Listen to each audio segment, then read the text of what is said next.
नमस्कार दोस्तों, आज बात करेंगे सिलेंड्रिकल पावर यानी कि एस्टिग्मेटिज्म के बारे में।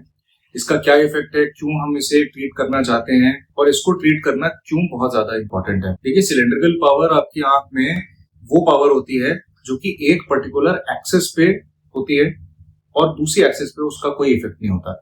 इस इफेक्ट को समझने के लिए आपको मैं अब एक लाइव एग्जाम्पल दूंगा। मेरे पास अब एक विजन चार्ट है।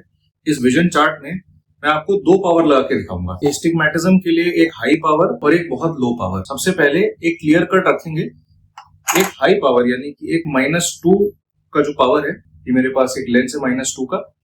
इसको देखते हैं कि इसका इफेक्ट कैसा है। उसके बाद एक 0.5 डायोप्टर का भी इफेक्ट देखेंगे। सो सिलेंड्रिकल पावर में क्या होता है, अभी कोई आपकी आंख में पावर नहीं है। जो लास्ट लाइन की जो इमेजेस हैं वो ऐसी दिखनी चाहिए। अगर इसी ऑप्टिकल सिस्टम के अंदर हम एक आधे डायोप्टर का सिलेंड्रिकल पावर इंड्यूस करें तो वो कुछ ऐसा दिखेगा।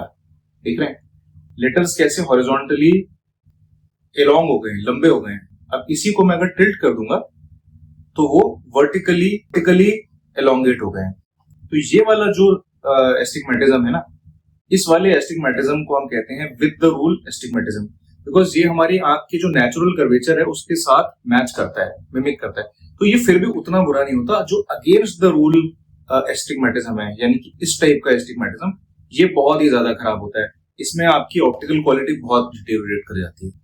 अब चाहे आप लेसिक सर्जरी कराएं, चाहे आप कैटरेक्ट सर्जरी कराएं, इसलिए सिलेंड्रिकल पावर को ट्रीट करना बहुत ज्यादा आज की डेट पे नेसेसिटी बन गई है, बिकॉज लोगों का विजुअल आउटकम का जो एक्सपेक्टेशन है वो बहुत ज्यादा बढ़ गया। अब इसी का एक इफेक्ट देखते हैं कि 0.5 डायोप्टर, एक बहुत छोटा पावर का सिलेंड्रिकल आंख में नंबर किस तरीके से इफेक्ट देता है। ये मेरे पास है आधे डायोप्टर का सिलेंड्रिकल नंबर, ठीक है। इसका भी इफेक्ट देखिए। तो ये एक विद द रूल मेरिडियन में मैंने इसको रखा है और ये मैंने एक अगेंस्ट द रूल मेरिडियन में रख दिया है। तो इसमें आप देखेंगे कि अगर किसी पेशेंट का एस्टिग्मेटिज्म विद द रूल है तो वो उसको उतना ज्यादा प्रॉब्लम नहीं क्रिएट करेगा। अगर अगेंस्ट द रूल है तब तो बहुत ही ज्यादा दिक्कत आने वाली है। But all side and done, astigmatism अगर आपकी आंख में छोटा मोटा भी है तो उसको ट्रीट कराने में कोई प्रॉब्लम नहीं है। अगर आपको लगता है कि आपका विजन का क्वालिटी खराब है तो आप डेफिनेटली उसको ट्रीट कराने के लिए कंसिडर कर सकते हैं। खासकर उन लोगों के लिए मैं बता रहा हूं जो भी किसी तरीके का रिफ्रैक्टिव प्रोसीजर कराना चाहते हैं, जैसे कि आपका लेसिक सर्जरी, जैसे कि आपका कैटरेक्ट सर्जरी, तो वहां पे बहुत ज्यादा इसका इफेक्ट है। अच्छा, एक चीज बहुत इंपॉर्टेंट है, मुझसे कई बार पेशेंट्स पूछते हैं कि सर एस्टिग्मेटिज्म जो है ये दूर का नंबर है या पास का नंबर है, मतलब कि ये जो दूर की नजर को खराब करेगा या पास की नजर को खराब करेगा। तो एस्टिग्मेटिज्म ना बेसिकली दोनों ही विजन को खराब करेगा। तो एस्टिग्मेटिज्म, क्योंकि ये एक सिलेंड्रिकल पावर है, इसको सिलेंडर इसीलिए कहते हैं क्योंकि इस एक्सिस पे ये आप देखिए इसका इफेक्ट क्या है और इस पे क्या इफेक्ट है। तो इसमें ना ये नहीं है कि आपका दूर की नजर अच्छी रहेगी और पास की खराब हो जाएगी या वाइस वर्सा।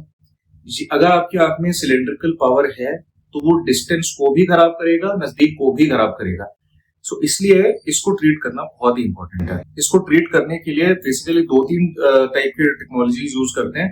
अगर हम लेसिक सर्जरी कर रहे हैं तो हम उसमें कॉन्ट्यूरा विजन जो टेक्नोलॉजी है उसका यूज करते हैं। वो लेजर के टाइम पे जो कॉर्नियल प्लेन है उस पर आपकी आंख पे एस्टिग्मेटिज्म को ट्रीट करता है। अगर हम कैटरेक्ट सर्जरी कर रहे हैं तो उसमें हमारे पास 2 टेक्निक्स होती हैं ट्रीट करने की। Number 1 is the limbal relaxing incisions यानी कि LRI, एंड दूसरा is the toric implantable lenses. आंख के अंदर जो लेंसेज डलते हैं ना, उनके अंदर ही हम ये वाला पावर डाल देते हैं। तो ये थी बात सारी एस्टिग्मेटिज्म की। इसके अलावा मैं एक वीडियो और बनाऊंगा जिसमें हम देखेंगे कि किस पेशेंट में टोरिक पावर की या एस्टिग्मेटिज्म करेक्टिंग पावर की जरूरत है और उसकी जो बायोमेट्री शीट है उसको कैसे पढ़ा जाता है। अगर आपको वीडियो अच्छा लगा हो तो लाइक, शेयर और सब्सक्राइब करें, बेल आइकन दबाएं, and thank you for watching.